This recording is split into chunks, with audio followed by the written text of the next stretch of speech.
Kota tanpa buku. Pernahkah kau ke toko buku, perpustakaan, atau taman bacaan? Tidakkah kau merasa istimewa ketika berada di dalamnya? Di sekelilingmu, ada berbagai toko dari dunia nyata dan khayal, tempat yang pernah kau kunjungi dan yang belum, informasi dan cerita dari masa lalu, masa kini, dan masa depan. Semua berpadu, semua berada dalam genggamanmu. Saat berada di antara buku, tidakkah kau merasa menjadi raja dan ratu?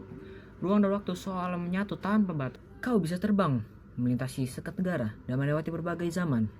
Kau bisa menyelam ke dalam samudera, melayang di angkasa, bersandar dengan aneka satwa, dan berkelana di tengah padatnya kota, juga di rimba raya.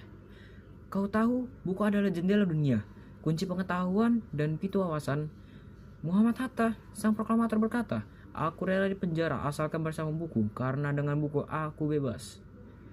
Melalui buku, manusia terbebas dari ketidaktahuan. Tempat-tempat yang dipenuhi oleh buku adalah harapan berkembangnya pengetahuan dan wawasan. Apa jadinya jika kota tanpa buku? Pantaskah dia disebut kota? Di kota itu, mungkin kabar datang dari sumber lain, dari koran, televisi, atau internet. Mungkin informasi dan cerita datang dari cerita nenek moyang, bagai dongeng-dongeng sebelum tidur. Irama warganya pun tiada beda. Bangun pagi, bertebaran di muka bumi untuk berbagai keperluan, untuk kembali pulang siang atau sore harinya. Setelah itu mereka berangkat tidur dan memulai lagi hari berikutnya. Semua serupa.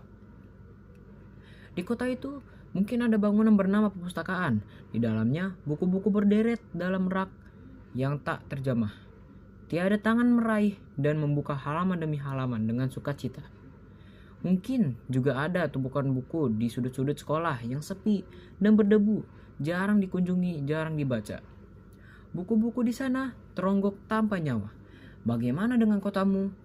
Mungkin kau tinggal di tengah kota yang megah, atau di gang sempit, di desa terpencil, di sisi pesisir, atau di kaki gunung. Adakah perpustakaan, taman bacaan, atau toko buku di dekat rumahmu?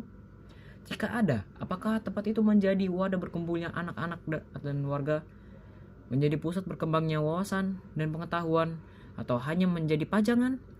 Maukah kau menjadi orang yang menghidupkannya?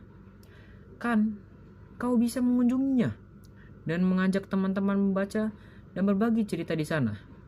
Jadikan tempat itu sumber kegembiraan dan pengetahuan. Jika tempat itu belum ada, maukah kau menjadi orang yang mulai menghadirkannya? Kau bisa memulainya dari sebuah sudut di teras rumahmu. Ajak teman-temanmu memulai langkah baru. Jangan biarkan waktu berlalu tanpa buku. Siapapun dirimu, bersahabat.